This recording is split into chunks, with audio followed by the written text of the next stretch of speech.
اصل وہ ہے جسے اللہ کے قرآن نے بیان کیا۔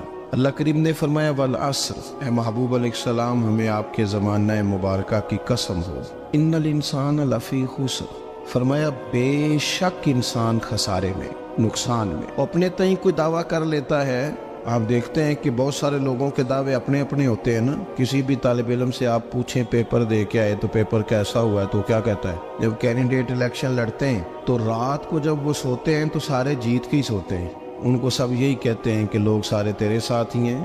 حالات، یہ جتنے بادشاہ حکمران ہوتے ہیں ان کے بگڑنے کی بنیادی وجہ ہوتی ہے کہ یہ خوش فہمیوں میں مبتلا ہوتے ہیں۔ ہم میں سے بھی ڈھیر سارے لوگ ہیں جو خوش فہمیوں میں مبتلا ہیں۔ کچھ کہتے ہیں جناب ہماری نسبت بڑی تگڑی ہے، بھئی نسبت تو امام حسین سے تگڑی تو کسی کی نہیں نا، تو ساری رات نماز پڑھتے تھے، روزے رکھتے تھے، اللہ کو یاد کرتے تھے۔ آپ خالی نسبت پر بیٹھ کر عمل چھوڑ جائیں تو یہ کیسے ممکن ہے؟ تو اپنے اپنے تئیں لوگوں نے معیار کامیابی کے قائم کر لیے ہیں۔ اللہ فرماتا ہے کہ محبوب مجھے قسم ہو زمانے کی، انسان نقصان میں، یہ دن بدن جو وقت گزار رہا ہے تو اس کا نقصان، اس کا خسارہ، اس کا گھاٹا بڑھتا جا رہا ہے، روز نقصان میں۔ کتنا کتنا عمر کا حصہ لوگوں نے ضائع کر دیا، کتنے کتنے بہترین لوگ تھے لیکن روزی روٹی کے پیچھے وقت سارا برباد ہو گیا۔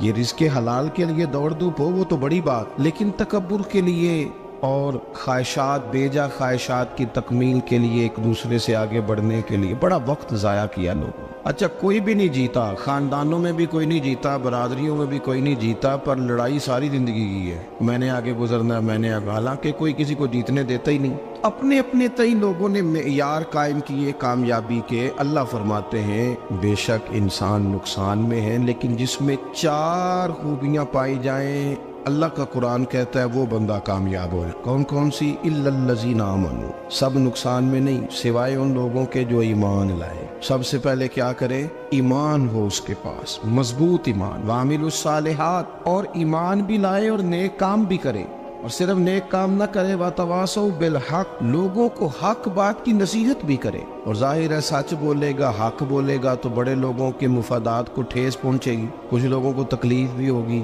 تو اب جب تکلیف ہوگی تو پھر مصیبت بھی آئے گی۔ تو اگر حق بات کہنی ہے تو پھر کیا کرے؟ وَتَوَاصَوْا بِالصَّبْرِ، اور ایک دوسرے کو صبر کی بھی وصیت کرے۔ 4 چیزیں پائی جائیں، ایمان، اعمال صالحہ، حق کی نصیحت، اس رستے میں آنے والی تکلیف پر صبر۔ اگر یہ 4 چیزیں میسر آتی ہیں تو اللہ کا قرآن کہتا ہے بندہ کامیاب ہے۔ اور اگر یہ 4 چیزیں نہیں تو پھر کوئی بندہ جتنا مرضی دعویٰ کرے، جتنا مرضی شور کرے، جتنا مرضی اعلان کرے، وہ کامیاب ہو سکتا۔ سب سے پہلے تو اپنا ایمان پکا کرے۔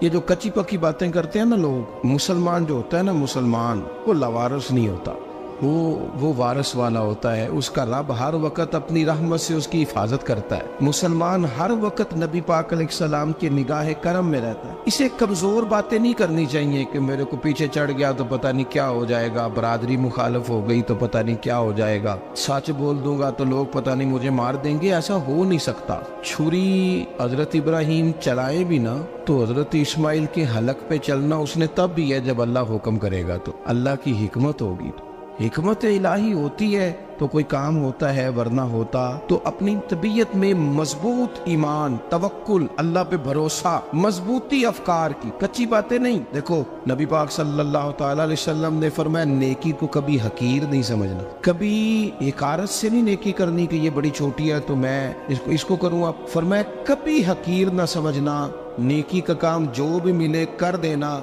فرمایا اگر بھائی سے مسکرا کے ملو گے بنا تو اس پر بھی اللہ تمہیں صدقے کا ثواب عطا کرے گا۔ ہم تو اس دین سے کے ماننے والے ہیں جو کہتے ہیں تو گلی سے روڑا اٹھا دے، کانٹا اٹھا دے، کسی کی تکلیف دور کر دے، کسی اس پر گنجائش کر دے، کسی کے لیے آسانی کر دے، جو بھی خیر کا کام میسر آئے پورے دن میں اسے چھوڑے نہیں۔ صبح گھر سے نکلے، وہ ایک صحابی تھے، غالباً تابعی تھے، تو بازار جاتے اپنے غلام کے ساتھ تو سارا بازار گھوم کے واپس آ گئے۔ خادم نے کہا جناب کو نہ کوئی خریدا نہ کچھ بیچا، تو آپ سارا بازار گھوم کے آ گئے۔ فرمانے لگے تیرا کیا خیال ہے؟ میں نے کچھ بھی نہیں کیا۔ کہا جناب پھر کیا کیا ہے؟ فرمانے لگے تم نے دیکھا جو بندہ بھی گزرا میں نے اس کو کہا السلام علیکم، تو کتنی کو